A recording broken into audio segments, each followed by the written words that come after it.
નમસ્કાર મિત્રો, આજે આપણે ટીવાય બીકોમમાં પ્રક્રિયા પડતરના દાખલાથી શરૂઆત કરીશું. તો સૌપ્રથમ અહીંયા તમને એક રકમ આપી છે જે તમારી HNU 2014માં પૂછાયેલ દાખલો છે. તો કે એક વસ્તુ તૈયાર થતાં પહેલાં 3 પ્રક્રિયામાંથી પસાર થાય છે. પ્રક્રિયા 1, પ્રક્રિયા 2 અને પ્રક્રિયા 3. તેના ઉત્પાદનની પડતર આપી છે. પ્રક્રિયા 1માં માલ સામાનના 4000 એકમો એકમ દીઠ ₹12 એટલે કે એની કિંમત 12 છે એક એકમની, અને 4000 એકમો દાખલ કરવામાં આવ્યા.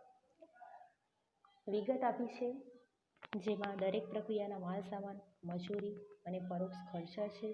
સામાન્ય બગાડ કૌંસમાં લખ્યું છે કે દાખલ કરેલ એકમના, તો આ હંમેશા ટકાવારીમાં હોય છે અને એ તમારે દાખલ કરેલ એકમમાં જ ગણતરી કરવાની હોય છે. જે શરૂઆતના દાખલ કરેલા એકમો હોય એના ઉપર આ ટકાવારી ગણવાની રહેશે. બગાડની વેચાણ કિંમત, જે ભંગાર કિંમત ગણવાના આવશે સામાન્ય બગાડની, એનો ગુણાકાર તમારે આ રકમ વડે કરવાનો રહેશે. તો આ રકમ પર તમારે ખાસ ધ્યાનમાં લેવી. પ્રક્રિયા 1માં 8 છે, પ્રક્રિયા 2માં 16 અને પ્રક્રિયા 3માં 20. ખરેખર ઉત્પાદન આપ્યું છે ત્રણેય પ્રક્રિયાનું. તો આના ઉપરથી તમારે દરેક પ્રક્રિયાના ખાતા તૈયાર કરવાના રહેશે. તો જોઈએ આપણે શરૂઆત પ્રક્રિયા 1થી કરીએ. પ્રક્રિયા 1ની ગણતરી. તો સૌપ્રથમ તમારે સામાન્ય ઉત્પાદન શોધવાનું રહેશે, જેનું સૂત્ર આવશે દાખલ કરેલ એકમો ઓછા સામાન્ય બગાડ. દાખલ કરેલ એકમો તમે હાલ રકમમાં જોયા કે પ્રક્રિયા 1માં 4000 એકમો હતા. બાદ પ્રક્રિયા 1નો સામાન્ય બગાડની ટકાવારી 5% આપી છે. જે દાખલ કરેલ એકમ પર ગણશો તો ₹200 આવશે. એટલે તમારું સામાન્ય ઉત્પાદન 3800 થશે. ઓછા ખરેખર ઉત્પાદન જે તમને પ્રક્રિયા 1માં આપ્યું છે તે પણ 3800 છે. તો તમારો આ પ્રક્રિયાની અંદર કોઈ પણ જાતનો બગાડ કે વધારો આવશે નહીં. એટલે કે અહીંયા રકમ શૂન્ય થઈ જાય છે. એટલે કોઈ વધારો પણ થતો નથી કે કોઈ બગાડ પણ થતો નથી. હવે આપણે એના ખાતા જોઈશું. તો આ રીતનું ખાતું તૈયાર કરવાનું રહેશે. વિગત એકમ રકમ, વિગત એકમ રકમ. ઉધાર બાજુ આપણે જે ખર્ચ આવશે તે બધા નોંધવાના રહેશે. તો શરૂઆત દાખલ કરેલ એકમથી થશે. જે શરૂઆતમાં દાખલ કરેલ એકમો પ્રક્રિયા 1માં હતા, તો એકમો 4000 છે, તો એકમમાં લખો. રકમ 4000 ગુણ્યા 12 એની એકમ દીઠ કિંમત છે, તો 48000 આવશે. ત્યાર પછી તમારે રકમની અંદર આપી જ છે મજૂરી 36000, માલ સામાન 41600 અને ઉત્પાદનના ખર્ચા 28000. તો આ દરેક રકમ તમારે ઉધાર બાજુ લખવાની રહેશે. સામાન્ય બગાડ જે હંમેશા જમા બાજુ લખાશે તમારું બગાડની નોંધ.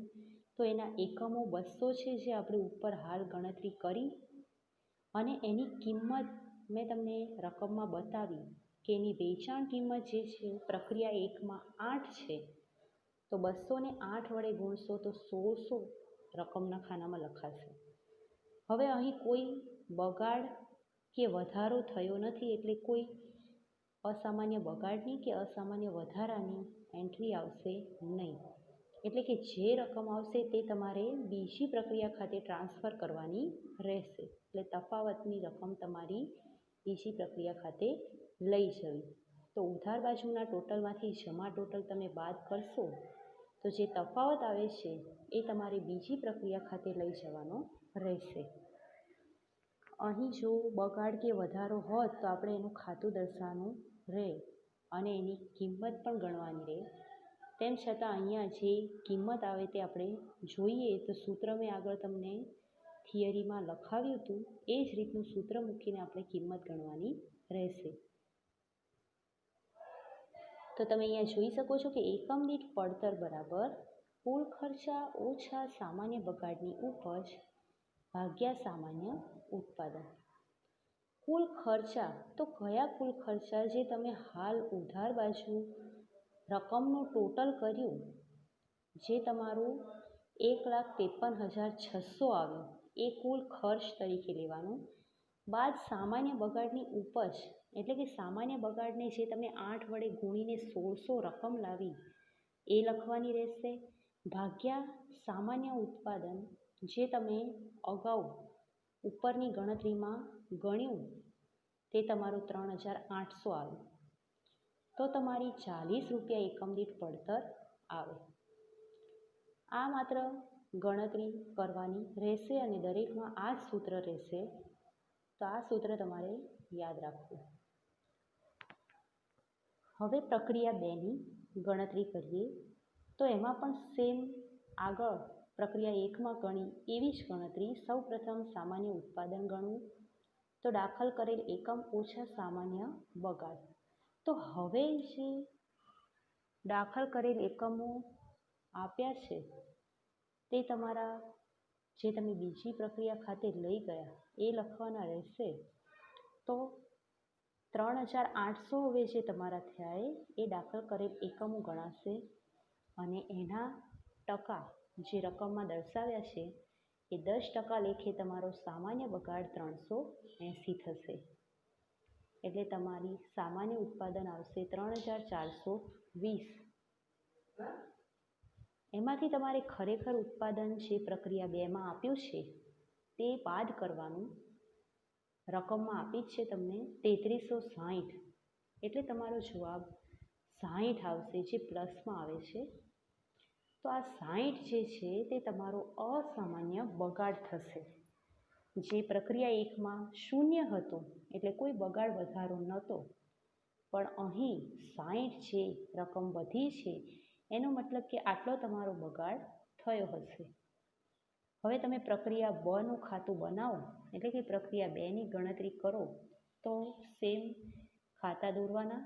એમાં વિગત એકમ રકમ, વિગત એકમ રકમ.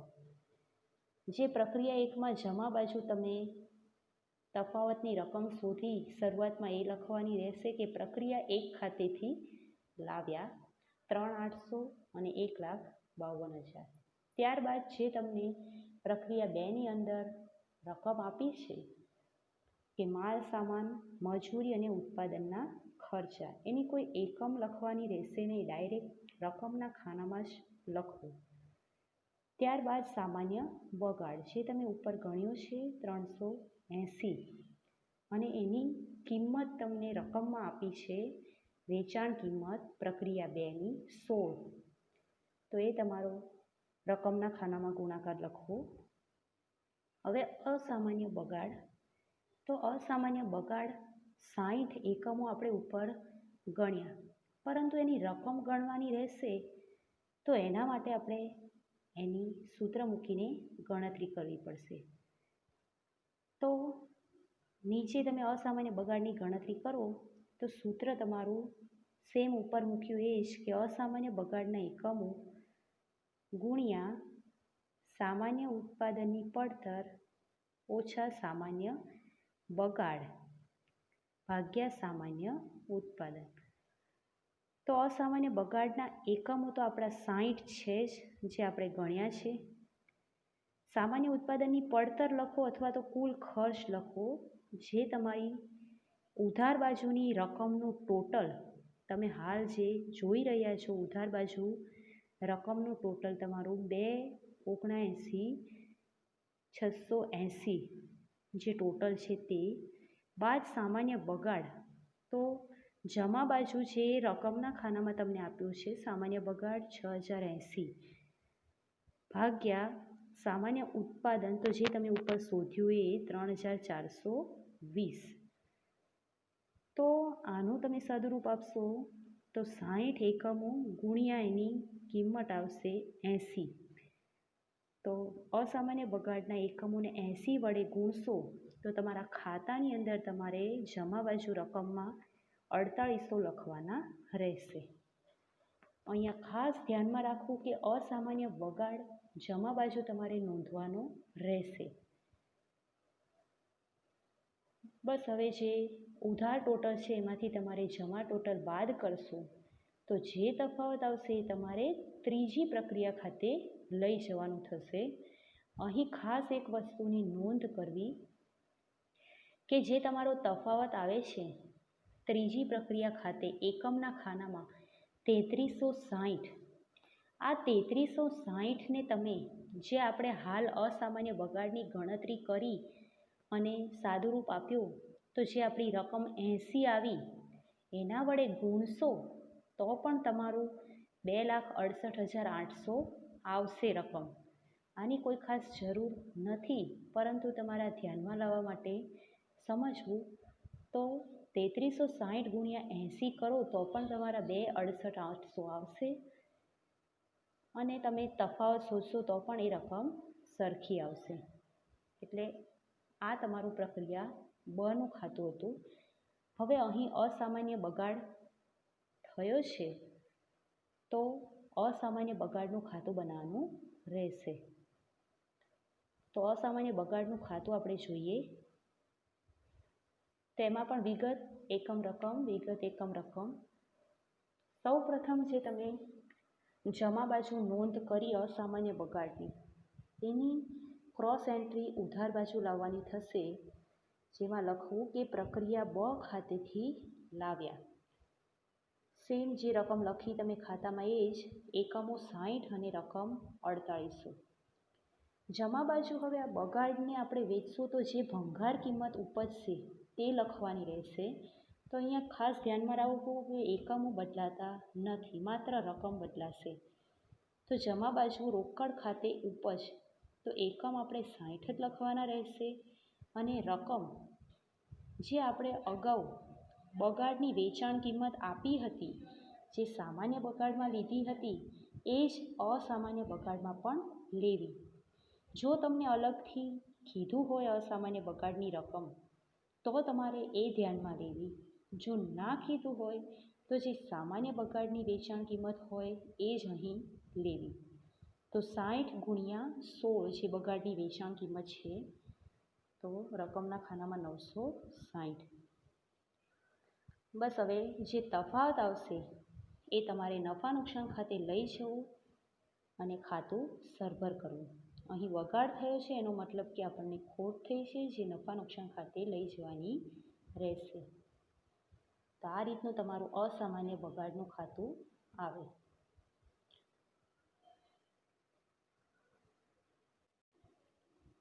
હવે પ્રક્રિયા 3ની ગણતરી જોઈએ. તો એમાં પણ સેમ એ જ રીતની ગણતરી આવશે. સૌપ્રથમ સામાન્ય ઉત્પાદન શોધવું, જે દાખલ કરેલ એકમ ઓછા સામાન્ય બગાડ. તો હવે અહીં દાખલ કરેલ એકમો કયા, જે તમે પ્રક્રિયા 2માં તફાવતમાં લખ્યા કે પ્રક્રિયા 3 ખાતે લઈ ગયા, એ 3360 તમારા દાખલ કરેલ એકમ કહેવાશે અને એના ટકા જે તમને રકમમાં આપ્યા એ ગણવા. તો એ તમારો સામાન્ય બગાડ થશે.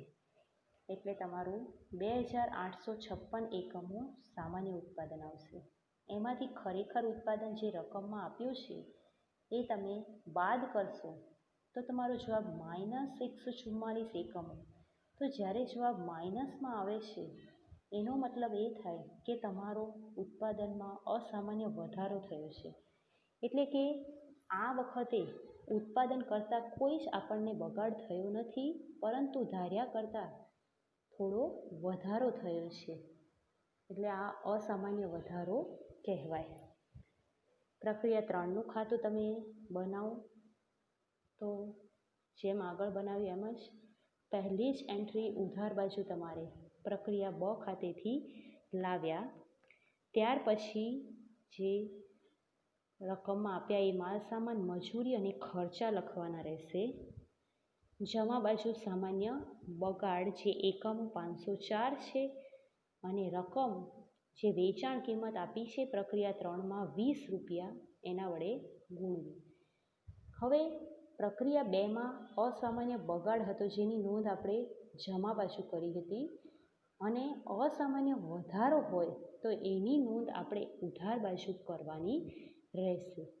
તો અસામાન્ય વધારો એકમો આપણા પાસે છે 144, પણ એની રકમ કોના સાથે ગુણવી એ આપણા પાસે નથી. તો એમાં પણ અગાઉ સૂત્ર મૂક્યું એમ જ સૂત્ર મૂકીને આપણે ગણતરી કરવાની રહેશે. તો અહીં અસામાન્ય વધારાના એકમો 144 આવશે ગુણ્યા કુલ ખર્ચા એટલે કે ઉધાર બાજુનું ટોટલ હમણાં સુધીનું જે તમારું 2,68,854,240 80,000 અને 64,000 આ ટોટલ આટલું તમારે સરવાળો કરવો બાદ સામાન્ય બગાડની ઉપજ જે જમા બાજુ તમે લખી છે 10,080 ભાગ્યા સામાન્ય ઉત્પાદન જે તમે ઉપર શોધ્યું 2,856 એટલે કે અહીં તમારી કિંમત આવશે 160 એટલે તમે 144 એકમોને એના વડે ગુણશો તો તમારો રકમના ખાનામાં લખવાનું રહેશે 23,040. તો અહીં આ ખાસ યાદ રાખો કે અસામાન્ય બગાડ અને વધારો એના એકમો તમે શોધો છો પણ જે રકમના ખાનામાં તે લખવાની રહેશે એ તમારે સૂત્ર મૂકીને જ શોધવી પડશે દરેક દાખલાની અંદર અને સૂત્ર તમારું આ જ રહેશે જે તમે અગાઉ લખ્યું એ જ. બસ હવે અહીં બીજી કોઈ એન્ટ્રી નથી એટલે તમારું જે તફાવત હશે એ તમારે હવે કોઈ પ્રક્રિયા નથી. હવે 3 પ્રક્રિયામાંથી માલ પસાર થઈ છેવટે તે તૈયાર થઈ જાય છે એટલે આપણે હવે અહીંયા જમા બાજુ એને તૈયાર માલના સ્ટોક ખાતે લઈ જવાનું છે એટલે કે હવે કોઈ પ્રક્રિયા આવશે નહીં. હવે માલ ડાયરેક્ટ તૈયાર થઈ ગયો છે એટલે તૈયાર માલના સ્ટોક ખાતે લઈ જવું.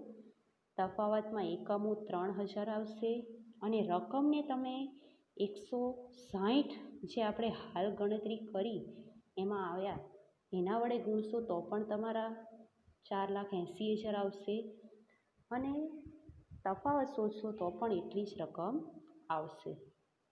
તો આ તમારું પ્રક્રિયાનું ખાતું હતું. હવે અહીં વધારો થયો છે તો વધારાનું ખાતું પણ દર્શાવવાનું. તો અસામાન્ય વધારાનું ખાતું વિગત એકમ રકમ વિગત એકમ રકમ. તો અસામાન્ય વધારો તમે પ્રક્રિયામાં ઉધાર બાજુ લખ્યો છે તો એની ક્રોસ એન્ટ્રી અહીં જમા બાજુ લખવી. પ્રક્રિયા ખાતેથી લાવ્યા 144 અને 23,040. હવે જે વધારો થયો છે એના લીધે આપણી એટલી બગાડની ભંગાર કિંમત આપણને ઓછી ઉપજશે એટલે આપણે ઉધાર બાજુ એવું લખવાનું રહેશે કે સામાન્ય બગાડની ઓછી ઉપજ. વધારો થયો છે એટલે આપણે કોઈ ભંગાર કિંમત આવશે નહીં કે એને વેચવાનું રહેશે નહીં એટલા માટે આપણે અહીં લખવું કે સામાન્ય બગાડની ઓછી ઉપજ. તો એકમો સરખા જ રહેશે 144 અને એની રકમ જે તમે અગાઉ રકમમાં જોઈ કે બગાડની વેચાણ કિંમત જે 20 હતી એના વડે ગુણવું એટલે એ 2,880 આવશે અને તફાવત જે તમારો આવશે એ તમારો નફો કહેવાશે જે નફા નુકસાન ખાતે લઈ જવો. તો આ રીતનું તમારું અસામાન્ય વધારાનું ખાતું આવશે. તમે અસામાન્ય બગાડનું ખાતું પણ જોયું વધારાનું ખાતું પણ જોયું. તો આ રીતે તમારે પ્રક્રિયાનો દાખલો ગણવાનો રહેશે. આ દાખલો બસ આટલો 3 પ્રક્રિયાઓ અને એના અસામાન્ય બગાડ અને વધારાના ખાતા આ રીતે તૈયાર કરવાના રહેશે. આભાર.